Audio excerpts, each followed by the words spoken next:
去一个网红家玩，他听到我是个灵异主播以后，十分不屑。他说：“你会看相啊，不如给我的狗看看面相。”我神情凝重，阳犬镇宅，阴犬是主。你家的狗想要吃掉你。菲菲，你不是说这次的网红博主聚会来的全是我认识的人吗？我挠了挠头，看着坐在沙发上聊天的几个年轻男女，打扮都挺时尚的，可惜我一个都没见过。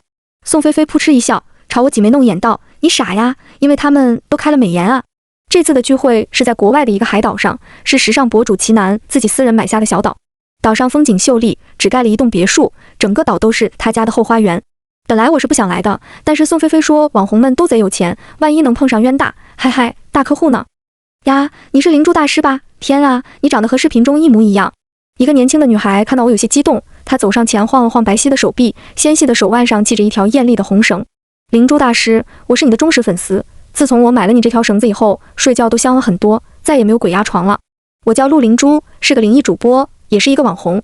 我的直播间会卖一些符纸、风水摆件什么的，价格不菲，但是买的人依然很多。这年轻女孩叫杨清涵，是个美妆博主，基本换一个妆容就换一个人，十分不好认。杨清涵的声音有点大，立刻就引来了其他人的注意，大家纷纷朝我们看来，齐南更是皱了皱眉。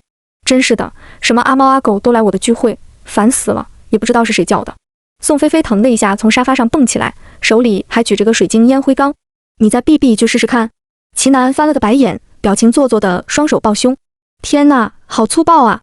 人家好害怕呢。我从宋菲菲手里夺过烟灰缸，这家伙这几天来姨妈了，情绪十分暴躁。没和我认识以前，他只是性格跋扈，跟着我练了一段时间武功以后，他开始不满足于吵架，升级到动手了。最重要的是，他赔得起。这一年，光医药费宋菲菲就花了快上千万。齐南的男朋友周斌也走上前来，将齐南按坐在沙发上。行了，来者是客，你这张嘴啊，就少说两句吧。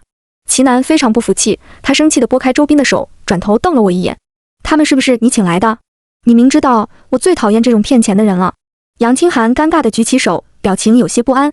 不好意思，他们俩是我叫来的。周哥请我时，我问他可不可以带2个朋友来。齐南和周斌是网红圈里比较出名的一对同志情侣，齐南是著名的时尚博主，周斌则是用自己账号每天发2个人的日常秀秀恩爱什么的，在某平台上粉丝数量有上百万。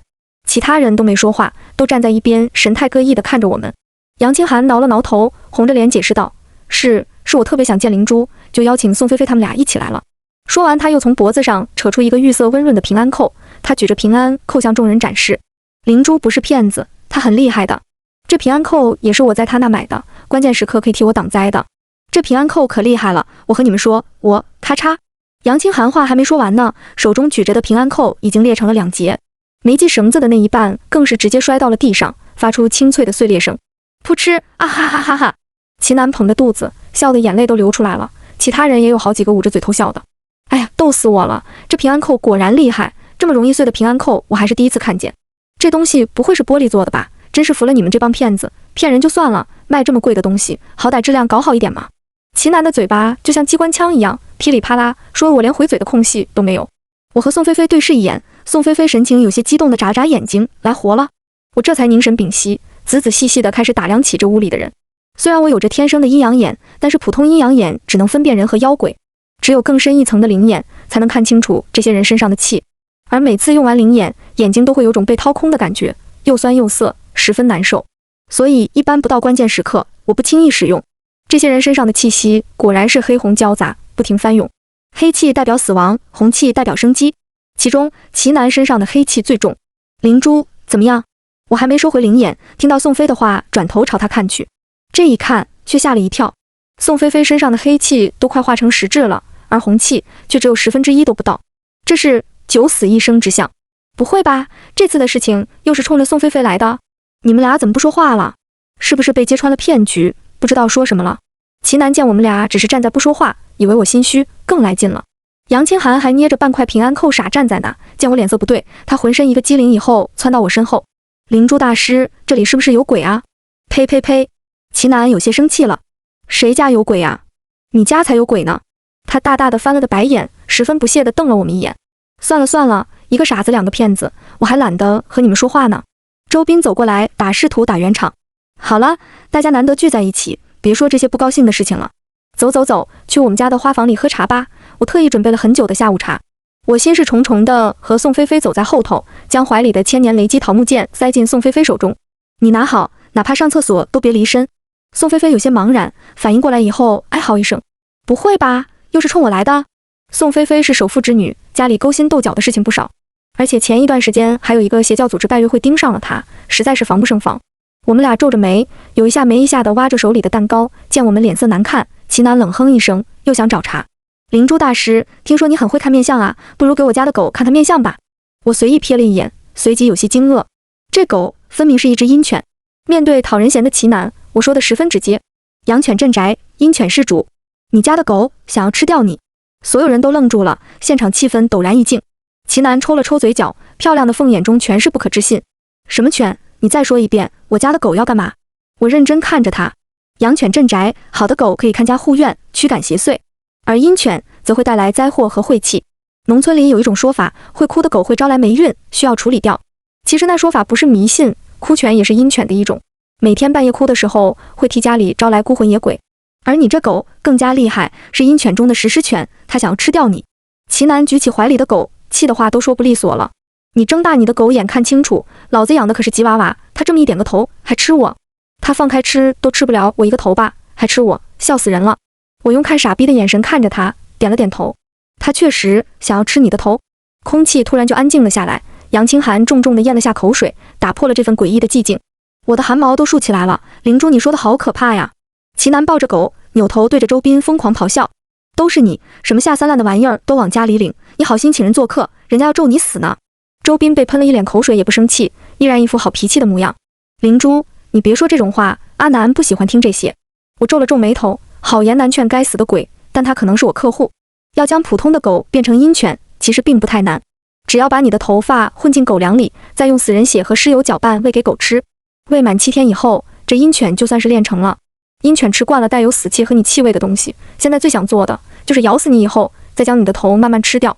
齐南听完愣了一会，摸了摸手臂上的鸡皮疙瘩以后，再也忍不住想跳起来破口大骂：你他妈，你的狗最近是不是很爱舔你的脖子，尤其是喉咙的地方？它不但爱舔你脖子，还总喜欢在你睡觉时站在你脑袋边静静地注视着你。你是不是最近总是睡梦中突然惊醒，然后被你家的狗吓一跳？我每说一句话，齐南的脸色就更白一分。最后，你家的狗因为忍得很辛苦，这几天会开始撕咬你的衣服、裤子和鞋子，甚至是你垫过的枕头、盖过的被子。家里最近什么都是乱糟糟的吧？齐南脸上的血色褪得干干净净，他失魂落魄地跌坐在椅子上，声音带着几分哭腔：你他妈说得好准啊，吓死老子了！呜呜。他说这话时，依然将那只狗抱在怀中，因为害怕，他甚至将狗抱得更紧了。嘶！就在这时，那吉娃娃伸出粉色的舌头，在他喉结处重重一舔。啊！齐南尖叫一声，将手中的狗扔在桌上，自己连人带椅子重重地朝后摔去。我伸出手将那狗抱在怀中，看样子今天已经是他做阴犬的第9天了，真是难得。普通的狗在成为阴犬的3天内就会选择事主，因为那份杀意早就已经刻进了他们的骨血里，时时刻刻如百爪挠心，万虫噬骨。只有将人杀死并吞吃掉，这份蚀骨的痛楚和冲动才能得到消解。而这只吉娃娃在这种强烈的痛苦下依然坚持了整整9天，想必它是真的很爱它的主人。这个齐南看起来那么讨人嫌，没想到居然养了这样一条好狗。齐南狼狈地从地上爬起来以后，第一件事就是焦急地想去抱自己的狗。小北，你没事吧？他伸出的手悬在半空，一副想上前又不敢上前的模样。我摸了摸小狗的背部，对齐南有些另眼相看了。你这狗养了能有10年了吧？也只有10年以上的老狗才会有这份灵性和克制力。好的狗在成为阴犬以后，一旦事主成功，都会选择绝食而死，因为他们无法接受自己杀了自己的主人。阴犬并不可怕，可怕的是人心。谁都不会对自己的宠物有防备之心。你家这狗是谁喂的？齐南听完这话，立刻扭头死死地盯着自己的男友周斌。众人的视线也一起向他转去，有惊讶、不可置信、震惊和害怕。看到大家都怀疑自己，周斌急眼了，脸涨得通红。我靠，什么意思啊？齐南，你怀疑我呀？你他妈有病吧？我们家可是请了2个阿姨的。宋菲菲站起身，对着齐南正色道：2个阿姨和周斌都有嫌疑，阿姨也可能是周斌买通的。另外，你好好想想自己还得罪过谁？齐南垂着头，陷入了沉思中。上次周斌请朋友来家里玩，我嫌弃他们长得丑，把人赶跑了。上个月的红毯秀，我嘲笑一个女明星衣服穿得像只秃毛火鸡，惹怒了他家的粉丝。上个礼拜我和一个网红博主连线，他刚好在给自己家的产品打广告，我说那东西不但难吃的要死，还巨贵，谁买谁傻逼，让他一天就掉了50万粉。昨天我嫌弃的摆了摆手，住嘴吧，别说了。周斌苦笑着看向我，不然你以为为什么我们要单独买一个岛住？实在是他住到哪和人吵到哪，之前的小区和物业吵，邻居吵，和保安也吵，这不实在没办法了才，这嫌疑人的范围可就太广了。齐南为人刻薄，嘴巴又贱，2个家政，一个负责做饭，一个负责日常卫生。尤其是做卫生那家政，名字好像叫吴晶晶，她今年也27、8岁，天天被齐南冷嘲热讽，嫌弃她是乡下来的，笨手笨脚，什么都不会，说她长相土气，脖子上的颈纹连起来可以绕地球3圈。哪怕是没有周斌的指示，这俩家政也有足够的杀人动机。好好的一个聚会变成了海岛杀人节目，而我们这些嘉宾的目标就是找出谁是凶手。杨清寒犹豫再三，弱弱地举起了手。我真的好怕鬼，周哥，这是你们家的家事，我能不能先回家呀？那啥，家丑不可外扬，对不对？杨清寒说完，其他几个来聚会的网红也全都坐不住了。对，杨清寒说得很对，周哥，你们的家事我们就不掺和了。我突然想起来晚上有一个重要的合同要签，周哥，我得先走了。我老婆刚打电话来说孩子生病了，我也得马上走。齐南冷哼一声，脸上写满了不屑。滚吧滚吧，有好处时一个个跑得比狗都快，现在一看出了事，人呐，我和宋菲菲自然是不走的。齐南爱狗如命，听到自己的宝贝狗可能要死，连自己快死都顾不上了。刚刚他就很大气的给我转了100万定金，说事成之后再给我转200万。我看他立马就顺眼了起来，他这人哪里是尖嘴刻薄，分明是直言不讳啊。周斌无奈地看了齐南一眼，带着众人离开屋子，朝码头走去。这海岛上有一个简易的码头，为了进出方便，齐南家特意备了一艘游艇，刚才我们就是坐那艘豪华游艇过来的。等众人一走，齐南立刻凑了过来，他谨慎地左顾右盼了一圈，才趴到我耳边小心翼翼地说道：灵珠，我怀疑想杀我的人是每天给我们做饭的保姆张阿姨。齐南说自己看见张阿姨前几天偷偷在花园里抹眼泪，他听到过张阿姨和周斌哭诉，说自己儿子跑去缅甸赌钱，输了上百万，现在人被扣在水牢里了。她老公不愿意出这个钱，想要儿子在水牢里关一关，吃苦头。但是她心疼儿子，为此天天和老公吵架。你说有没有可能是张姐收了我仇家的钱？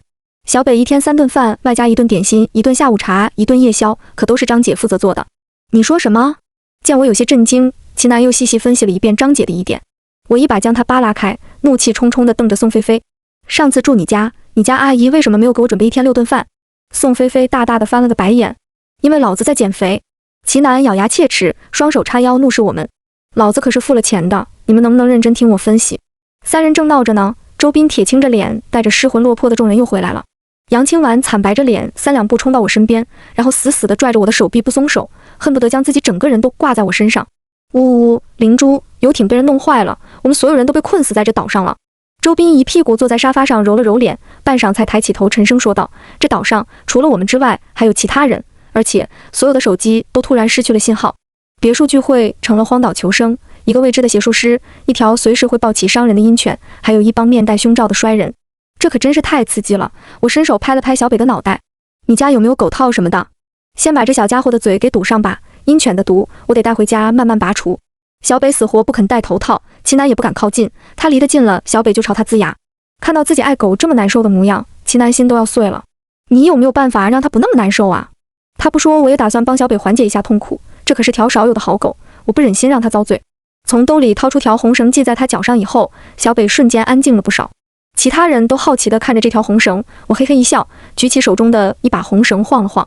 大家都来瞧一瞧，看一看。嘿，这绳子叫驱鬼绳，绳心用的是上好的黑狗，嗨，黑金制作而成，看着虽细，却极有韧性。这红色是用上好的朱砂染的，做好之后又在夏至到大暑之间，每天50时整整暴晒9天而成，是防身驱鬼、保平安的利器呀。这么好的东西，不要你99，也不要你299，只要你39999，是不是很划算呢？杨清寒眨巴了几下他的卡姿兰大眼睛，无辜地望着我。可是你店里只卖688呀！我瞪了他一眼，这个假粉丝也不知道帮我说话，居然还要揭穿我。宋菲菲清了清嗓子，看什么看，一共就带了8条出来，1条给小北了。你们这可有8人呢，手快有手慢无啊！这屋里除了我和宋菲菲以外，齐南一家有4口子，杨清寒他们来了4个网红，加起来刚好8个人。此时大家全都聚在这屋内，听到红绳少了1条，最率先举手的居然是齐南家的保洁家政吴晶晶。吴晶晶见我们众人都看向她，有些紧张的用手指划了几下头发。我这些年攒了不少钱，我愿意买1条红绳，我怕鬼。说着说着，她的声音越来越小，头也垂得越来越低。这姑娘好像是有什么社交恐惧症，一到人多地方就手足无措，恨不得打个地洞钻下去。对于网红来说，几万块钱就是一只包包的事情，而现在生死攸关。大家虽然对我的坐地起价有些不满，但是全都给我打欠条，买了这红绳。最后没买的只剩下了做饭阿姨张姐。我故意将这红绳价格提得很高，第一个买的和没买的都有嫌疑。吴晶晶明明没钱，却还是硬着头皮买了，可能是想证明自己不是邪术师，身上没有带着邪物。张姐这个年纪的人最是迷信，她刚才听到我说红绳子时已经十分心动，却依然咬着牙没买。可能是想替儿子省钱，也可能她要接触什么不干净的东西，不敢带这根红绳。我挠了挠头，觉得事情好像有一点进展，又好像没有任何进展。我只是个道士啊，为什么要逼着我当福尔摩斯呢？为了安全起见，我要求接下来的时间，所有人必须一起行动，连上厕所都是几个人一起去。齐南家里装了监控，他带着我们去电脑房查监控时，才发现监控早就被人破坏了。杨清婉鼓起勇气看了他一眼，我们都是今天刚到的，破坏监控的，还有喂狗狗吃不干净东西的，嫌疑人还是在周哥他们3人中间。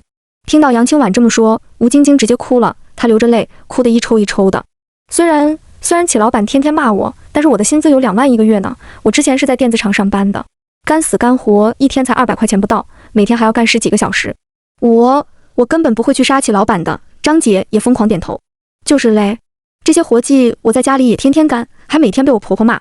在这里干活不但吃得好住得好，一个月能拿着老高的薪水，我简直做梦都要笑醒。挨点骂算什么？年轻时我老公还总揍我呢。说的都好有道理啊。我们一起转头看向周斌，周斌叹了口气。我的账号每天就是发我和阿南的日常，一条广告就要收50万起步。如果阿南人没了，我跟谁拍视频去？说的现实一点，离开阿南，根本没有人会关注我。我点点头，这也是实话。齐南虽然人贱嘴脏，嗨，直言不讳，但是他长得好看，眼光毒辣，在某平台可是有上千万粉丝。周斌的那点粉丝，全都是靠齐南带给他的。齐南和谁在一起，谁就火。这么看来，这3个人好像都没什么作案动机啊。宋菲菲双手抱胸，上上下下将3人打量了一会，发出了灵魂拷问：有没有可能，这岛上其实一直住着第5个人？他话音刚落，齐南几人脸都白了。这岛面积不小，别墅就建在离海岸线不远处，而岛的另一侧则有着一座小山，山上长满了茂盛的热带树。别说藏着1个人了，就算几10个人也完全藏得下。所有人倒抽一口冷气，齐南害怕地朝周斌身边缩了缩，张姐和吴晶晶2人紧紧靠在一起，恨不得抱成一团。我烦躁地挠了挠头，想到宋菲菲的九死一生，心更累了。这里不但有人想杀齐南，还有人想杀宋菲菲。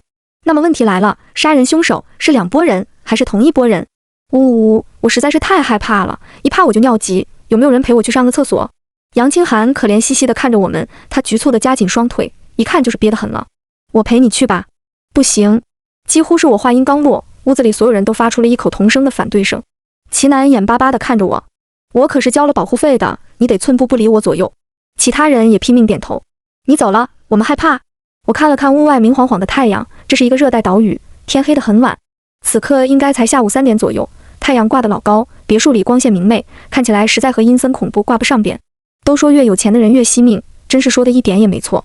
齐南几个大男人跟着一个小姑娘去上厕所，一点也不害臊，而杨清婉站在厕所门口扭捏半天，最后吞吞吐吐说道：我如果关门了，会不会死在里头？不至于，真不至于。一条阴犬让所有人都成了惊弓之鸟。最后宋菲菲几人都跟着杨清婉进了厕所，幸亏这别墅的厕所面积够大，不然他们一起进去，我怕站都站不下。10个人和连体婴一样串了一下午，但凡有个人尿急口渴肚子饿，其他所有人都得跟着去。我被他们缠了一下午，缠得我头昏脑胀，过了好半晌才想起来要去游艇上查看一下。游艇的发动机坏了，不管怎么启动都开不了。宋菲菲看了一眼就说，这玩意一般人修不了。这岛是齐南的私人岛屿，不在普通船只的航线上，所以平常根本没船会靠近。再加上我们的手机全都坏了，成了真正的与世隔绝。如果一直想不出办法，我们就要在这上演荒岛求生记了。沙发上歪七竖八坐满了人，大家都眼巴巴地看着我，期待着让我想办法。我喝完一个椰子，猛然一拍大腿，有了！这岛荒了那么多年，岛上可能会有孤魂野鬼。监控虽然坏了，但是鬼肯定能看到岛上发生了什么。晚上子时我召唤几只鬼出来问一问，就全都知道了。杨清婉都要哭了，齐南的脸色也不太好看。一定要用这么恐怖的方法吗？有我在，你们怕啥？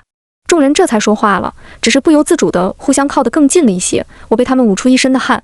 我摸了摸额头上的汗，这才发现有些不对。快别挤了，这气温不对劲，家里是不是停电了？坏掉的游艇，被剪断的电线，这一切表明岛上确确实实存在另外的人。有时候人往往比鬼更加可怕。杨清婉主动跑去打开窗户，风吹进来以后，屋内的闷热散了不少。现在天还很热，估计要到晚上那些妖魔鬼怪才会出来。我和宋菲菲各自找了把舒服的躺椅，倒头就睡，最后还是被齐南叫醒的。齐南正襟危坐，神情严峻。天马上要黑透了，咱们是不是在外头待着更安全一点？这别墅是中式装修的，古色古香的风格，看起来非常漂亮。当然，黑了以后也更加吓人。宽敞的地方，视野肯定会更好一些。我点了点头，带着众人来到了齐南家的豪华大庭院，还顺便把他珍藏的一柜子香薰蜡烛找了出来。月黑风高，蜡烛的火苗被风吹得忽明忽暗。我们10人围坐在院子里，中间点了一堆蜡烛，火光映衬中，每个人的脸都显得有些诡异莫名。我抱着膝盖，看着隐隐绰绰的火苗，突然有些饿了。齐南家果然啥都有，我很快在他屋里找到了一个大烤炉，还有一冰柜的牛排、羊排，各种海鲜。来来来，大家赶快吃啊！这种天气，电停的一天就全坏了。齐南有些哀怨地看着我，你真的是来抓鬼的吗？我看电视里的道士抓鬼前都要焚香沐浴，开坛祭法，你却在这吃烧烤。我一口啤酒，一口羊排，吃得满足极了。你懂个锤子，像我这种段位的，什么仪式不仪式的，都是花架子，根本就不需要辅助。一顿烧烤硬是吃到了快晚上11点，吃饱喝足以后，我让众人撤去烤炉，洗干净手准备干活。我随手砍了一根树枝，宋菲菲立刻利落地接过去，在上面开始串纸钱。齐南震惊地看着宋菲菲从衣服口袋里掏出一大把纸币，人都傻了。你们俩随身都带着这些东西啊？我和宋菲菲最近吃了没带够法器的苦，两人去哪里都是穿着特制的外套，那外套里头到底缝了多少都我已经数不清了，反正要啥有啥，连驱邪用的糯米一人都背了5斤，而且所有东西都用真空塑料袋封好，就算人不小心掉水里都没事。菲菲将纸币串到削得光秃秃的树枝上以后，一个简易的招魂幡就做好了。她左手扶着招魂幡，右手朝空中用力撒出一大片纸钱。我则是捏着一个古朴的铜铃，开始高声念起咒语：荡荡游魂，何处留存？三魂早降，七魄来临。天地门开，游魂速来。我手持铃铛，迈着八卦钢步，正喊得投入呢，发现众人看向我的表情都有些不对劲。齐南更是伸出手抹了一把脸。卧槽，好吓人，老子都吓哭了。我停下动作，转过身去，看见原本翠绿平坦的草地上伸出了一只苍白瘦削的手。这还只是个开始，一只、2只、3只，这些手像突然发芽的野草一般，就那么不停地从草地上冒了出来。先是一只手，然后是2只手，接着是脑袋、身子、腿，直到整个身体都从地里爬出来为止。我数了一下，草坪上一共站了足足有12个人，还全都是年轻的女孩子。这些女孩身上穿的衣服和吴晶晶她们穿的衣服是一样的，都是由齐南自己设计定制的白色保洁制服。卧槽！卧槽！原本还贴在一起的齐南和周斌瞬间连滚带爬的朝一边躲去，两人的神情一样的惊恐和后怕。我靠你这个变态杀人犯，你离我远点！齐南朝着周斌喊得声嘶力竭。每次问你那些家政去哪里了，你都说他们被我气跑了，原来都被你杀了，埋在这了。你这个疯子！周斌比齐南喊得还大声，你他妈才是杀人凶手吧？那个小白、桃花、刘平，是不是你自己说的，被你气跑的？俩人都是一愣，最后一起颤颤巍巍地看向我。我没工夫搭理他们，我招的明明是鬼魂，这些女孩为什么连躯体都一起爬出来了？宋菲菲也是一脸的惊奇。灵珠，你这招魂大法还能招尸体呢，和湘西赶尸一样。我走到离我最近的一个女孩身前，女孩年纪看起来也就30左右，瓜子脸，高鼻子，是个很标致的姑娘。她死了那么久，身上却没有腐烂，只是皮肤有些泛青。我拨开她凌乱的头发，在她印堂的位置按了按，果然摸到了个硬硬的东西。这是七星封魂钉。杀人犯怕人死后，鬼魂找自己索命，就会用七星封魂钉将人的魂魄永远封存在人的身体当中。被定了七星封魂钉的尸体不腐不烂，也不入轮回，他们的魂魄永生永世被困于这躯体当中，等待他们的是永远的孤寂和无尽的黑暗。百会、印堂、膻中、曲池，我伸出手在女孩身上的7大穴位处按了一遍，果然是七星封魂钉无疑。宋菲菲有些好奇，她走进一个女孩身前，伸出手学着我的模样，也朝她的印堂摸去。这七星封魂钉用的是铁钉还是桃木钉？电光火石之间，我心头一凛。菲菲小心！熟悉的位置，熟悉的台词。上一步，宋菲菲这傻瓜就是这么受伤的。那女尸果然暴起，手中举起一把匕首，对着宋菲菲的胸口就刺了过来。菲菲啊，什么都好奇，真的只会害了你。宋菲菲极快的侧身一闪，那匕首沿着她的肩部划过，划破了衣服，她的身上开始不停地朝外喷糯米。站着的12具尸体中，还有3具尸体也动了。他们的位置刚好成一个品字形，将宋菲菲的3面团团围住。这帮杀手居然伪装成尸体，而且他们不但知道花园里埋了死尸，还知道我今天子时要在这招魂。我心下大惊，手上的动作却没有停。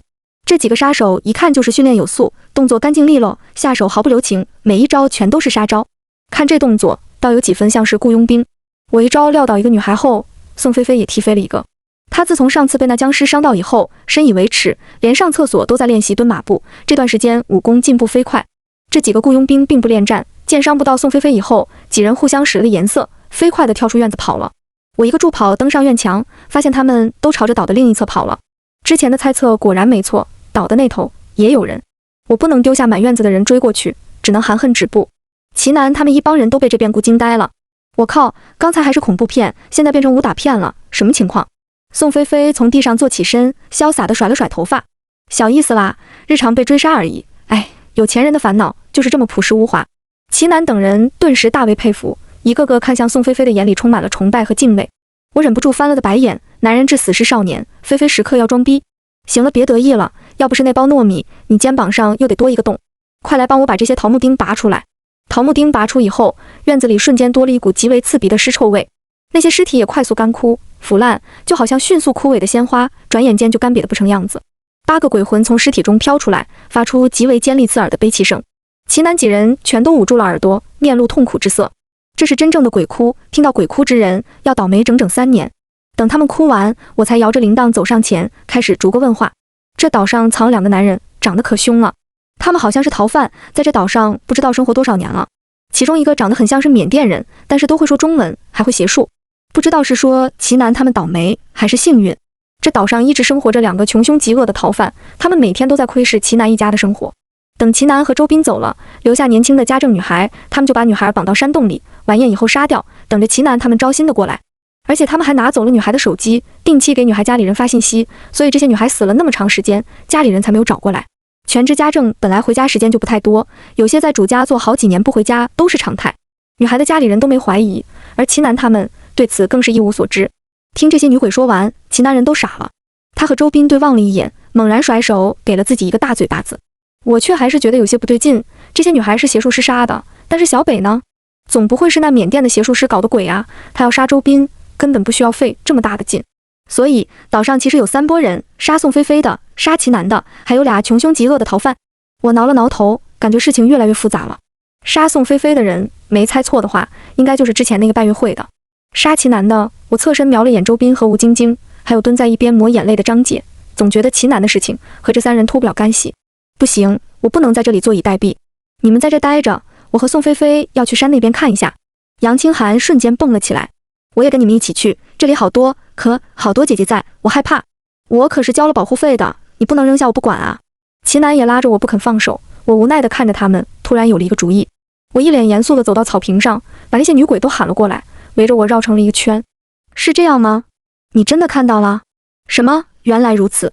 我知道这些女鬼被七星峰魂钉封住了，埋在地下时是没法知道外界发生的一切的。可是其他人不知道啊，所以我决定用这些女鬼来炸一炸周斌他们。哎，这就叫人算不如天算吧。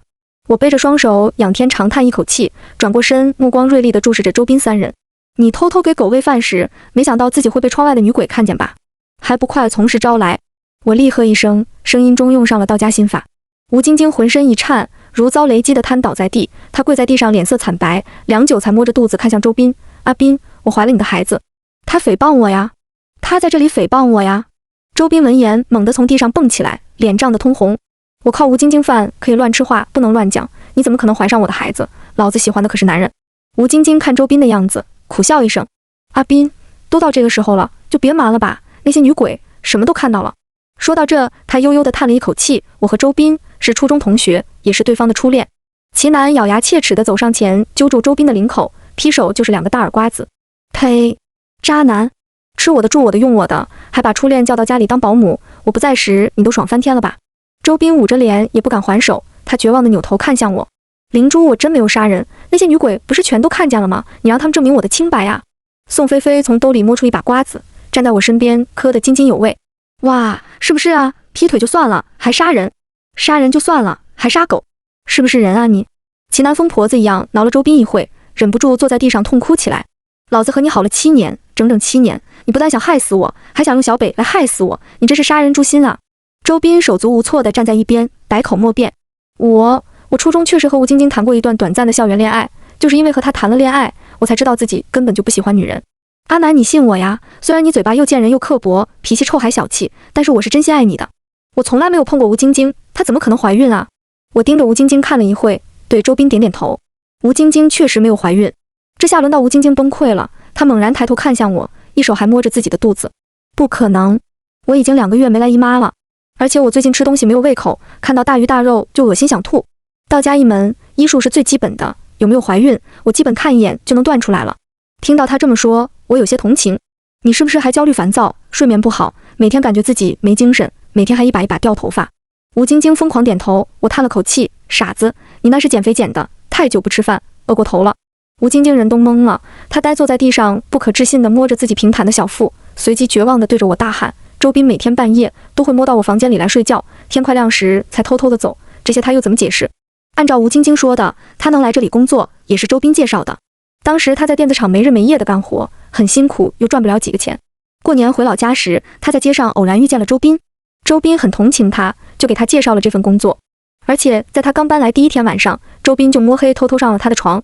但是白天，周斌却装作一副不理他的模样，和他说话也是公事公办的态度。他知道周斌这么做都是因为他要靠着奇男生活。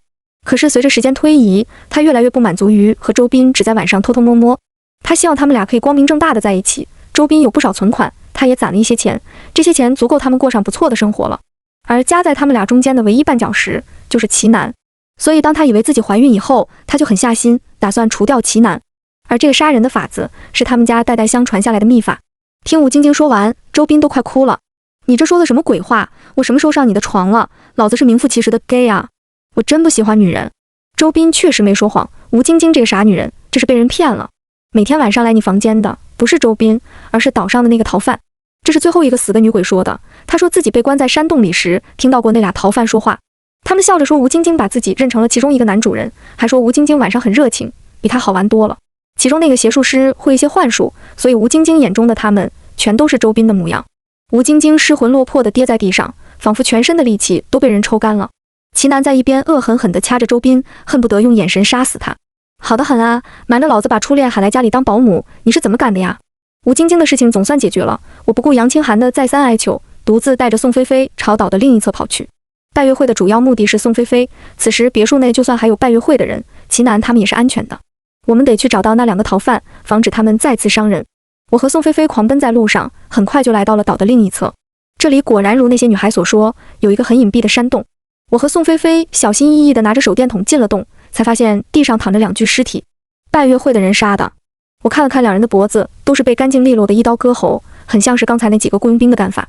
这2逃犯可能见那几个女孩讨来，见色起意，只是没想到自己竟然被反杀了。我冷笑一声，死了也不能便宜他们。尸体还是热的呢，魂魄应该就在边上。我和宋菲菲找了一圈，什么都没找到。等我们爬到山上时，才看见远处有个光点逐渐远去。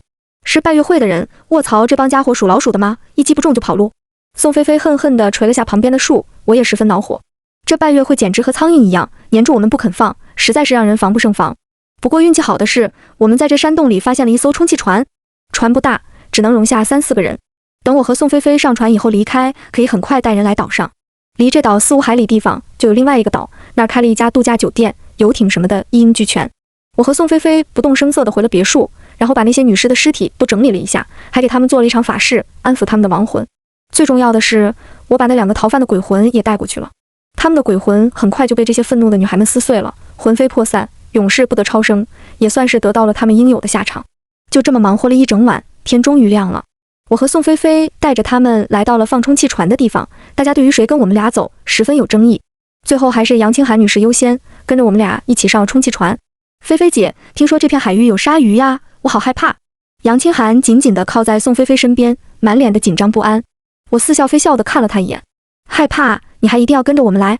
在别墅里等我们不好吗？那儿更舒服，也更安全。杨清寒撇了撇嘴，我才不要和他们待在一起呢，都不是什么好人。是吗？最不像好人的是你吧？还没等他反应过来，我已经直接一脚将他踢进了海里。你是拜月会的吧？这一切都是你安排的，对不对？你无数次想要单独接近宋菲菲，制造和她在一起的机会，却都失败了。你在别墅里打开窗户时，就把我要招魂的信息写在纸条上扔出去了吧？杨清寒轻松地在水里扑腾着，被我踢下水也不生气。他笑眯眯地挥了挥手中的匕首，露出一颗兔牙。这海里真的有鲨鱼，菲菲姐，我记得你来大姨妈了，对吧？祝你们好运哦。说完，他的鞋子就像是安装了喷射机一般，带着他快速朝远处冲去。他这鞋有点厉害，搞一双。宋菲菲点点头，确定杨清寒跑得不见踪迹以后，才神态淡然地掏出兜里的手机。我们的手机其实一直有信号，宋菲菲特意找人定制的手机壳，可以防止手机信号被屏蔽。喂，都准备好了吧？可以过来了。什么东西？还要30分钟。我靠，老娘来大姨妈了，这海里还有鲨鱼，你们就等着给我收尸吧。挂完电话，宋菲菲理直气壮地瞪着我，看什么看，还不赶紧往外舀水。我翻了个白眼，从兜里掏出个陶瓷碗，开始疯狂舀水。看着累得上气不接下气，手臂抡成风火轮的宋菲菲，我哀嚎一声。你有没有觉得这场景十分的熟悉？